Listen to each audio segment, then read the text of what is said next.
The pitch from Acevedo. Swung on the line, down the left field line for a base hit. Fly ball, gap, right center field. And Double him up at second.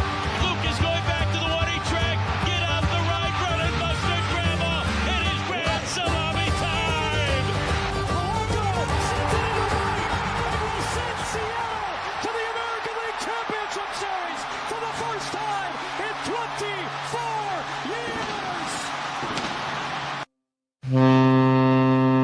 Hello and welcome back to the Light the W podcast. Always Mahal Anderson, joined by Jeff Budke, and we got a special guest today. Jeff, you want to do your little tea and an intro? This is an old friend of mine. We had a website called Sports Haven. It's the worst looking website you could have ever seen. That's where Cody and I met. We were just writing stories, just trying our best to get the ball rolling. Cody turned it into a career, working for ESPN Plus, working for the NFL Network. Cody, thank you so much for joining the show. Yeah, you gave me my first start. I think we met on Twitter. Sports Haven was like the first place I ever started blogging, writing articles. I remember one specific article that I kind of look back on, like, what was I thinking? And it was when LeBron made the first decision and went to Miami. I wrote an article kind of as, I'm not a Cleveland Cavaliers fan, but kind of as a Cavs fan saying he should never go back and the Cavs fan should never want him back. And sure enough, he goes back and wins a title, and it's LeBron James. Why would you not want him on your team? And yet here we are. We have grown up as feels like a lifetime ago, and LeBron's making another decision. Yeah, crazy. Insane. But yeah, I Cody, appreciate you guys having me on. You did kind of what we're doing for a long time. Can you tell us about your Dodgers podcast, 10 After 7? That show was sick. Yeah. I mean, dating back to when we got started, I don't know if that was like 2012 or so. I had just graduated high school, joined Twitter. Sure enough, my mom actually signed me up for Twitter. She's like, I think this is a good thing for you. Joined Twitter, kind of made connections there, started blogging specifically about the Dodgers. Started a podcast in 2020 when all that stuff was going down. 10 After 7. Dodger games start 10 minutes after 7 o'clock Pacific time. I think the Mariners also are 10 after 7. And kind of just made that into a sports podcast, focused on baseball. TikTok came around, jumped on TikTok, started a series called The Hard 90 where I just do highlights, 90 seconds of the games from the night before. Did that in 2024. Went back to school, got my degree in communications journalism, Cal State Fullerton, and landed my first job at the NFL Network, which is now part of ESPN. So I've been doing that and yeah, just staying on Twitter, talking to whoever will engage. And here we are. So let's go big picture with Dodgers. I was curious, like, do you consider this one era, this like run of first place in the division, contending for championships, or do you break this up, these Dodgers dynastic runs? That's a good question because, I think there was a time there when they reeled off 13 division titles, but there was nothing to show for it. A lot of people compared us to the Braves in the 90s. So it is a little different. I think people will, at the end of the day, say this is the Ohtani era because they got their 2024 championship and then back-to-back when Ohtani, came here for the first time. And those eras before, it was kind of Clayton Kershaw's teams. He had to put the team on his back. 2017, don't want to talk about it. Irritates me. 2020. I was there, so 60 games or not, I was in attendance when they did it, so that kind of holds a special place in my heart because that was the first time I saw the Dodgers win the title. But I think at the end of the day, they will. That's tough to say. I don't know if they'll separate. I guess they will because they actually won back-to-back titles, but for me, I kind of do separate. It was kind of like the Kershaw. I mean, Kershaw was a part of the 24 and 25 teams. But, I think it would be one under one umbrella because once Guggenheim took over, things started to change. So Yeah, the reason I asked that is because to me there's like a Kershaw era and like an Ohtani era for the Dodgers. What has it been like watching Shohei play every day the last 2 years? Like he's incredible. Yeah, it's freakish. I actually live in Orange County, so when he was with the Angels, I thought it was the best deal in baseball that you could go see the Angels play for like $7 and watch Otani pitch and hit. Uh, so I did that a lot of the time. Did that when Trout was in his prime. So I did get to see him up in front. But when you're watching every game, like I remember, he hit first spring training game. The guy goes oppo and his first at bat hits a homer. I call my brother. I'm like, Otani went yard. He's like, dude, it's spring training. I'm like, yeah, but I feel like this guy just does this every time. And then you start the season, and when he can't pitch, he's hitting 54 homers and stealing 59 bags. And then we finally get to see him pitch, and we see what he does last year when he has the great NLCS 3 homer game, 10 punch outs. I don't think I'm surprised anymore when Otani Insane. puts up these numbers. I don't think he's talked about nearly enough, which is crazy. But it's a pleasure night in, night out. Even now, like watching last night, he's got this knee problem, and he's nearly legging out a triple with just like a crazy. The ball was like 6 inches off the plate, and he just flicks it down the line and gets hustling. And yeah, I don't take it for granted when Otani's out there. Dude, that's so sick. So let's talk specifically about this season. Um, there's just been so many good Dodgers seasons, but they always seem to like have this dip, in my opinion, as like an outsider. There's always like a month where it's like, what's this team doing? They got to make a move. This year, it's like this has been, dare I say, easy so far. What are the things bothering you? What do you see about this Dodgers teams? What moves do you want them to make? Yeah, I listen to other podcasts and they say there's problems and then there's Dodger problems, right? In the grand scheme of things, they're not that big of a deal. There is things you watch night in, night out. Obviously, we all know we're baseball fans. Through a baseball season, there's the ups and downs. The bullpen will go through a month where you're like, I don't know if this is going to work in October, and then they flip a switch and it's lights out again. But I think they do have their issues. I mean, the corner outfield positions are not doing too great. Teoscar Hernandez, he went through his injuries. He's been slow to start. We love him out here in LA. And then you have the Kyle Tucker deal. I didn't really have high expectations. He didn't finish great with the Cubs last year. Obviously, they overpaid, but and it's crazy, right? Because he's having his worst offensive season, and anywhere else, he probably gets booed out of the stadium. He's hitting seventh now, eighth, I think. So, and he's not getting Jeez. booed. I mean, they could afford to have Kyle Tucker slow up. But now, if he does that in October, trust me, that's when it's going to really eat at him when Dodger fans are like, what are we doing? This guy's getting paid $60 million a year, batting seventh in our order, which if you could hit seventh in our order, just hit in October. That's the Dodgers fan mentality. So yeah, the corner outfields is a thing I'll nitpick at. And then Roki Sasaki, who, believe it or not, I mean, these problems, last night, Roki has his best outing probably of his career, 7 innings, 9 strikeouts, 21 swing and misses. And that's coming off a start at Yankee Stadium when he hit triple digits 21 times. And they're talking about Yeah. he's not tipping pitches anymore because he's got that glove that they give out at the All-Star game for Home Run Derby. It's giant. It's literally have you guys seen it? It's crazy. No. No. Yeah, so they apparently made him switch gloves because he was tipping pitches, and this glove is huge. Like, it's kind of funny to watch him out there with his giant glove. How is that glove giving him more acceleration? The Yankee Stadium 21 pitches over 100 was crazy. See, I think that was just Yankee Stadium juice. Like, I think Yeah. he was just juiced. But last night against the Mets, I think he's not tipping his pitches because people can't tell what's going on in there. It's a giant web, and they can't really pick up anything.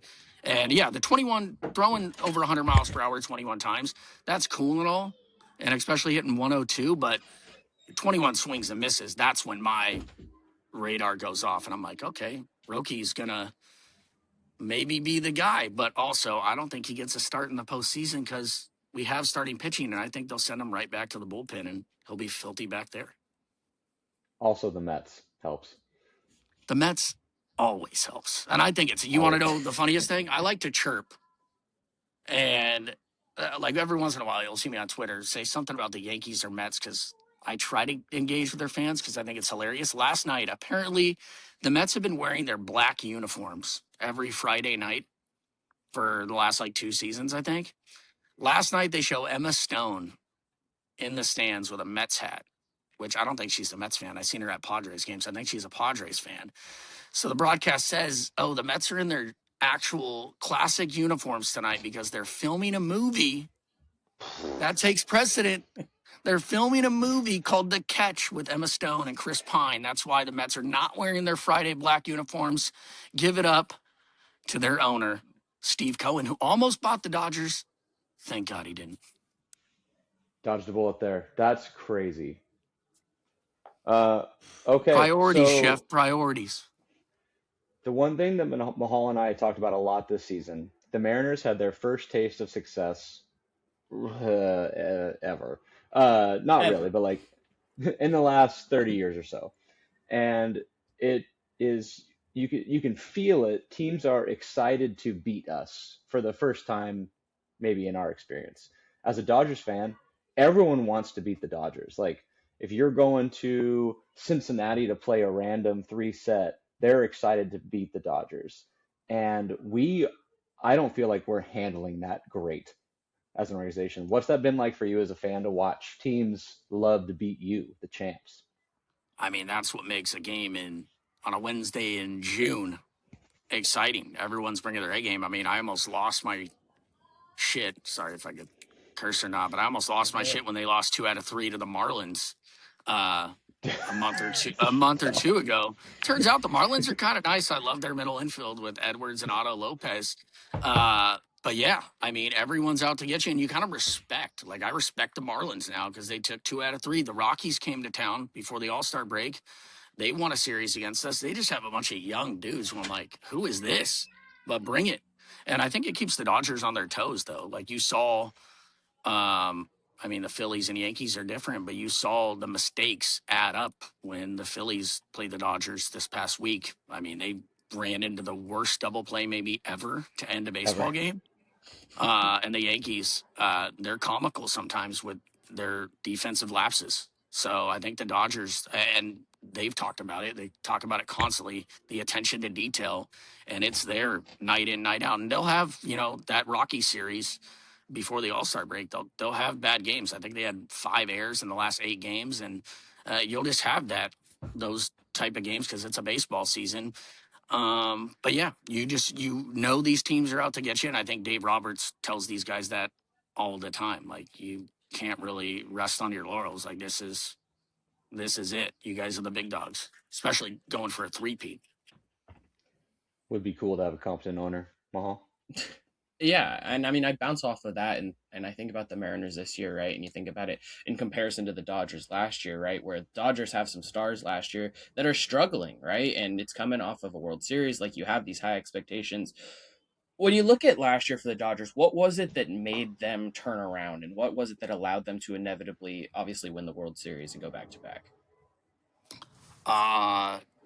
Specifically talking about the World Series, because I think, that went to 7 games. That came down to the last out when Miguel Rojas, flicked one into the bullpen in left field. It's the leaders. Like, I don't know your Mariners team top to bottom, but I still think in sports, every professional sport, the leadership aspect from the players has to come in. Like, you need that veteran leadership. And there's no better example than Miguel Rojas on the Dodgers. Like, yeah, there's MVPs all around the room, but this guy's dedicated his life to the game. And that's why Dave Roberts constantly says the game will honor you. Miguel Rojas hadn't played in like weeks, and he gets thrown into the lineup in Game 7 of the World Series, Game 6.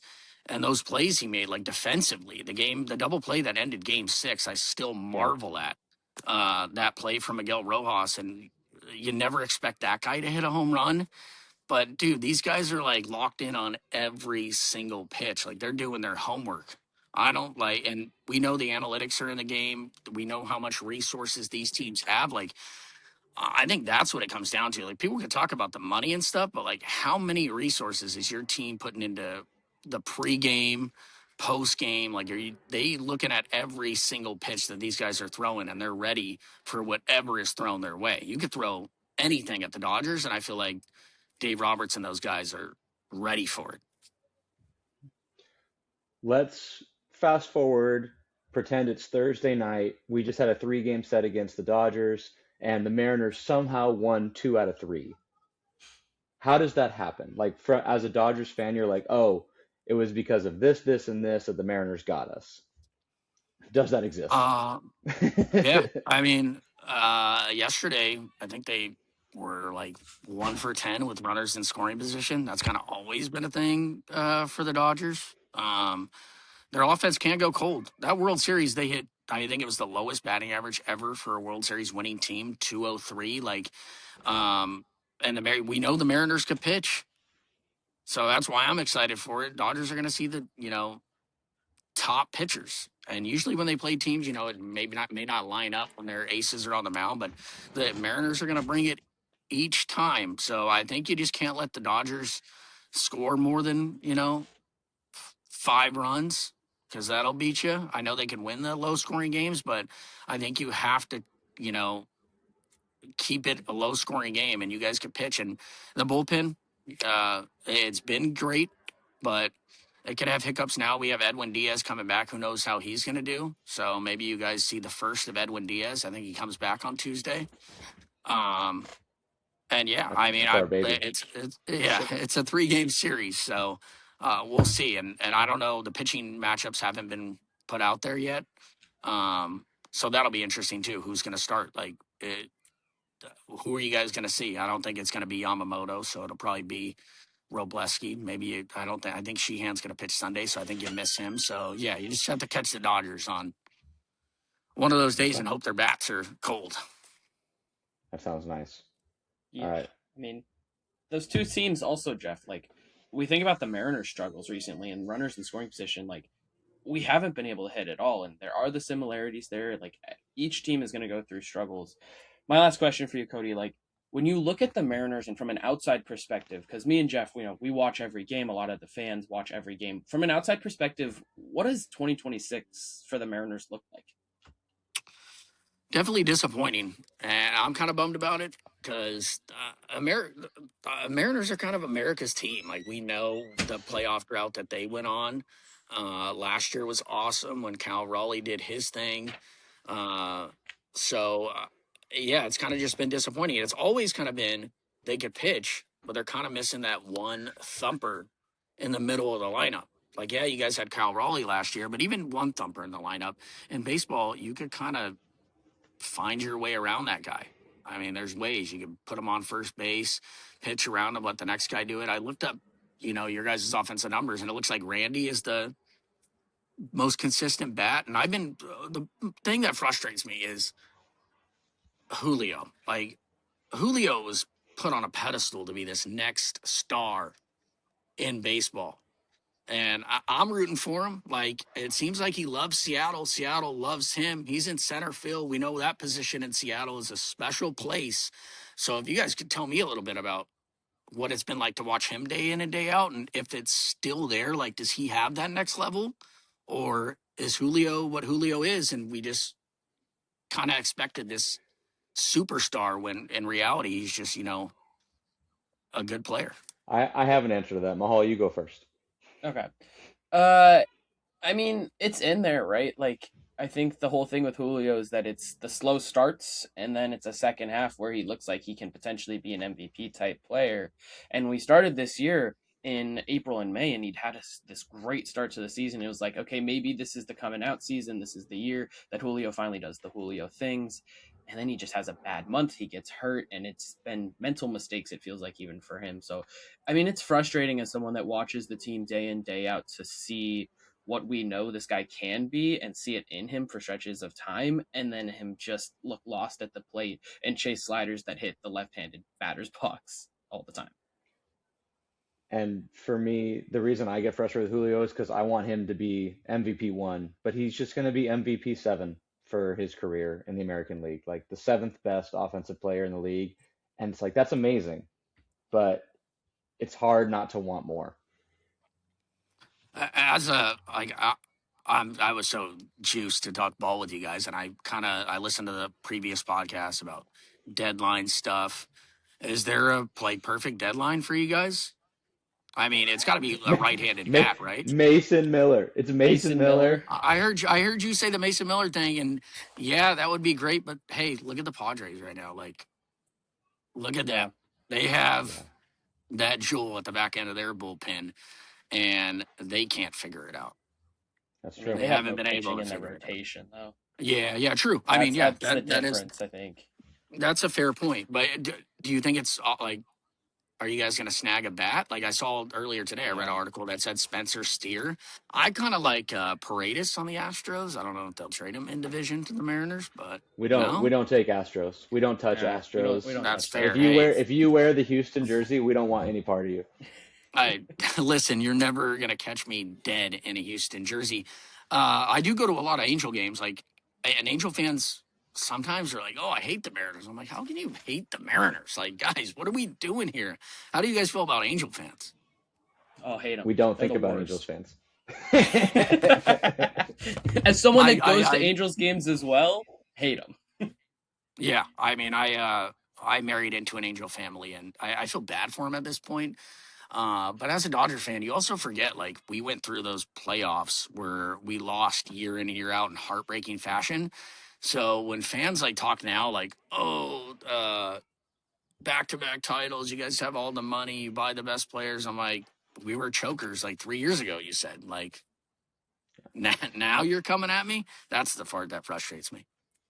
I would love for the Mariners to get a right-handed bat, like some elite right-handed bat out there. But when I think about them playing in T-Mobile Park, their numbers will go down in the same way that like Devers in San Francisco, his numbers are Yeah. being negatively impacted by that stadium. He's still producing, but his numbers stink and people think he's less valuable. If we went out and got an elite right-handed bat, they would be average. So I don't really know what I want in a dream scenario. I want Cal to play like Cal. I want Julio to be better. Yeah. I want Josh Naylor to go. Like we have the juice. It's just not there right now. But historically, there's been great right-handed hitters at that ballpark, right? I mean, we're talking Hall of Famers like Edgar Martinez, but like, who was the last right-handed hitter that had a great season in Seattle? There has to be one recently, Edgar no? did a lot of his A-Rod, producing in the Edgar, Kingdom. but it was on Mahal, the what do you Kingdom. think? That's Yeah. true. I mean, a lot of the right-handed Nelson hitters were the Cruz is Kingdom. probably the best example. So it is like it's the opposite effect of Coors Field, I guess, right? Oh, it's just crazy. Lefties can hit in T-Mobile, but righties, man, like what Randy's doing right now is pretty special. Yeah. And would you guys part ways with Emerson Hancock? I've read that too. Yeah, Yeah, I mean, we've talked yeah. about it. I think we've looked at the Giants a Uh, lot, and we've talked about Helio Ramos and Casey Schmidt as guys that we would want to part with Hancock for, guys that, have control, guys that are going to be right-handed hitters. But, I mean, it's hard to want to part with any of that rotation when they're so good, and that's the core of your team. Yeah. And one last Mariners question: who's your biggest threat in the AL West? Like, is it the Rangers? Oh, it's us. It's shooting It's the ourselves in the Angels. foot. Okay. It's the Angels. Yeah, there's the those Angels. pesky Angels. Watch out. That's funny you say that because like we're just tripping over our own feet. Is there any team in the National League like if I made you pick a NL rep that wasn't the Dodgers, who would you pick? Of course, yeah. I think that's where I don't worry about the AL really. Obviously, when we get there, if we get there, they were good enough to make the World Series over there, so it'll be competitive. I would say the Brewers, dude, and it's lingering out there. Like, do they need Scooball? They have all the resources to get Scooball, and it kind of it's going to be dependent on their health. If Otani's going to be healthy, Snell, Glasnow.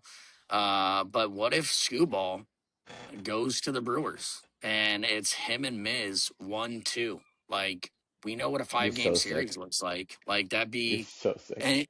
and honestly, as a baseball fan, I'm a diehard Dodger fan, but I love the game of baseball. And it's like all this talk about the lockout and all this BS. If the Brewers go all in and get Scooball and you get that series between the Dodgers and Brewers, bring it on. Like, that's going to be awesome. But I would hate to not go after Scooball and him land with a team like that where you're like, okay, Miz one day, Scooball the next. Dodgers historically don't hit lefties well. We saw Scooball last night punch out 12 and 7 and a third. So He's that kind disgusting. of scares me. The Cubs, not so really, like not so much. They don't have the pitching, but I think the Brewers, if they throw all their chips on the table and go this year, that's going to be the team that head to head. I mean, even last year, it was a sweep, but the Dodgers needed an amazing outing from Blake Snell and maybe the greatest game ever played from Shohei Ohtani. And Yeah. I think they're a different team this year. Dude.